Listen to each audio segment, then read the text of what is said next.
일본이라는 나라는 30년 이상 성장이 멈춰 있는 나라입니다.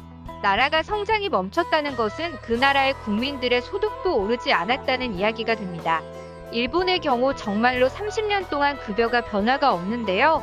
80년대, 90년대까지만 해도 일본을 동경하던 사람이 수없이 넘칠 정도로 잘 나가던 일본이었지만 지금은 점점 초라한 나라가 되어가고 있습니다. 일본의 국민들도 급여나 소득이 오르지 않으니 미래에 대한 희망이나 비전도 없이 그냥 하루하루를 살아가고 있습니다. 오르지 않는 급여와 꿈도 희망도 없는 일본에 대해 일본의 신문 기사를 통해 자세히 알아보겠습니다. Go to 30년 이상 오르지 않는 급여에 대해 일본인들의 불만에 대한 기사에 대해 소개해드리겠습니다. 기사는 일본인들의 불만보다 높은 급여를 받는 사람이 늘어났다고 교묘하게 이야기를 비틀고 싶어하는 정부의 나팔수 같은 이야기를 하려고 하지만 실제로 급여를 받는 대부분의 중산층과 서민인 일본인들은 불만을 표하고 있습니다. 해당 기사와 실제로는 급여가 줄어 죽겠다고 하는 일본인들의 댓글에 대해 소개해드리겠습니다. 급여가 오르지 않는다는 불만 덕에 급여가 2천만 엔을 넘는 사람이 증가라는 제목의 기사로 환동사라는 저널에 게재된 기사를 인용해서 소개해드리겠습니다. 본문에 설명하는 급여는 연봉에 관한 이야기이며 여기서부터 본문입니다. 매일 발표되는 통계나 조사의 결과를 읽어보면 경제, 건강, 교육 등 여러 가지 일면이 보여집니다. 이번에는 일하는 사람들의 급여에 초점을 맞추어 보겠습니다. 평균 급여는 어떻게 변해갔는가? 급여 수준은 90년대와 똑같다. 그러한 불만을 듣거나 또는 실제로 입에 담거나 하는 사람은 많은 것이 아닐까요? 국세청에 의한 민간 급여 실태 통계조사에서 1989년에서 2019년까지 30년간의 평균 급여의 추이를 보면 그것을 실감하실 것이라고 생각될 것입니다. 1989년 확실히 일본은 한창이었던 버블 시대로 1만 엔짜리 지폐를 찰랑찰랑 흔들며 택시를 잡는다거나 회사가 신규 졸업자를 신입으로 채용하기 위해 하와이에서 연금시켰다는 등 지금은 우스갯소리가 되는 일이 당연하다는 듯 벌어지던 시대. 직장인들의 평균 급여는 402만 엔이었습니다. 그 후에 거품이 한창 꺼지고 있었습니다만 회사원의 평균 급여는 계속 상승합니다. 절정에 달한 것은 1997년. 세계에서는 홍콩이 중국에 반환되고 일본에서는 첫 월드컵 출전이 결정되어 환희에 겨워하던 무렵 평균 급여는 467만 엔에 달합니다. 90년대에는 10년도 안 돼 50만 엔 이상의 평균 급여가 올랐습니다. 그러나 2000년대 초도의 IT 거품과 그것의 붕괴, 정작 세계적 동시불황인 2009년까지 평균 급여는 계속 떨어져 405만 엔으로 1989년과 거의 같은 수준이 되어버립니다.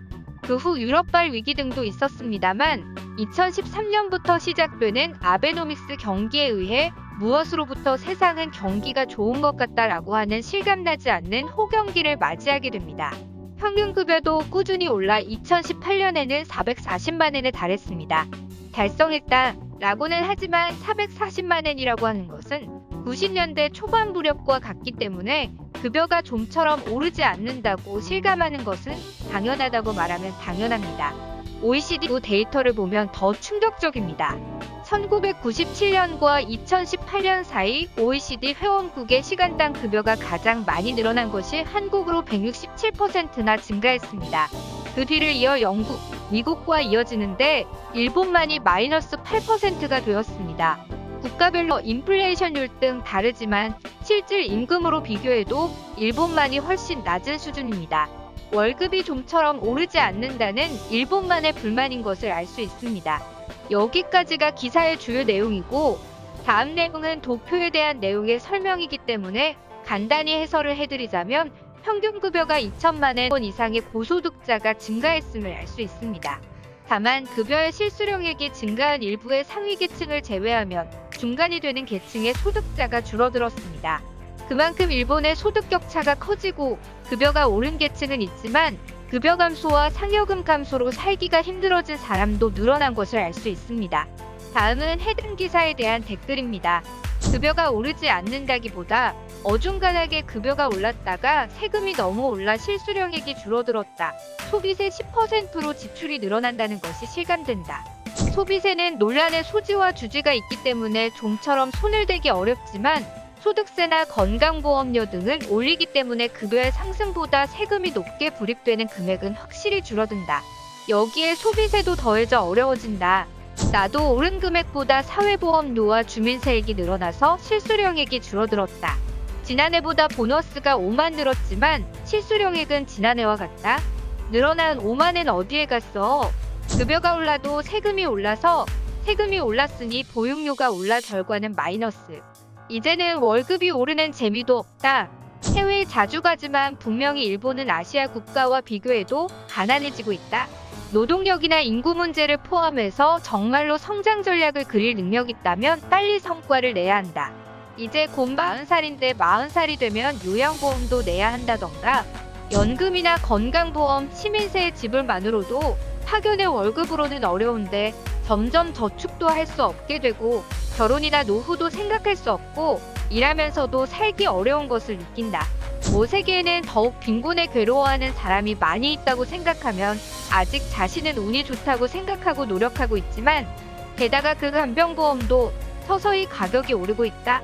지방에서 살면 250만 정도밖에 안 되는데 월급 올려도 소득세율이 증가하기 때문에 세금이 늘고 실수입은 줄어듭니다.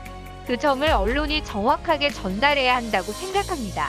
한동사 사장님도 그러실걸요? 사원에게는 말하지 않을지도 모릅니다만 그만큼 받는 사람이 적을 뿐 저소득자가 그만큼 많으니 늘어난 비율은 적지만 이것을 모두 인원수로 하면 상당히 저소득자가 늘고 있다.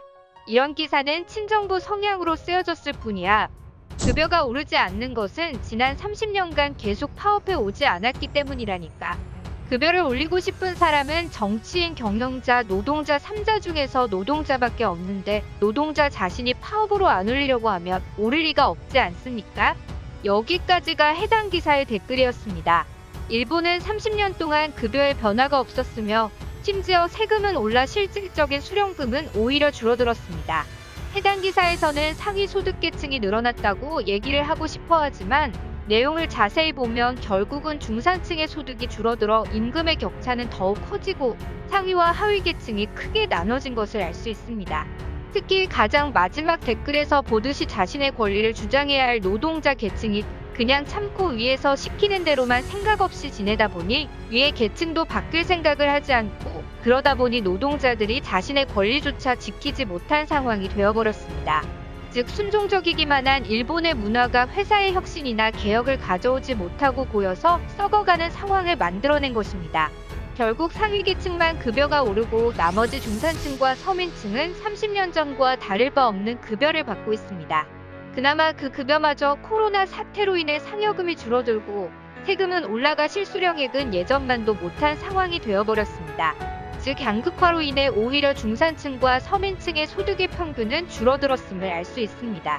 전에 성장하지 않는 일본의 GDP에 대해 다뤘듯이 성장하지 않는 일본에선 급여가 더 이상 오를 만한 건덕지가 없고 결국 국민소득은 줄어들어 실제 받는 급여가 우리나라보다 못한 나라가 되어가고 있습니다. 예전에 일본은 물가는 비싸도 돈은 많이 받는 나라라는 인식이 있었지만 이제는 돈도 많이 받지 못하고 물가도 비싼 정말 지옥 같은 나라가 되어가고 있습니다. 한때 세계에서 가장 잘 나갔다던 자부심에 취해 변화하지 못하고 주요 산업을 전부 우리나라에게 빼앗긴 일본은 결국 성장 동력을 잃었고 과거의 영광을 되찾을 수 없을 뿐만 아니라 이제는 실제 받는 급여마저 줄어들어 점점 살기 힘든 나라가 되어가고 있습니다. 우리나라는 일본의 반면교사 삼아 일본처럼만 행동하지 않으면 이대로 쭉 성장하여 미국은 못 따라잡아도 일본 정도는 따라잡아서 추월하는 것도 오래 걸리지 않을 것입니다. 시청해주셔서 감사합니다. 구독과 좋아요는 양질의 컨텐츠를 만드는 힘이 됩니다.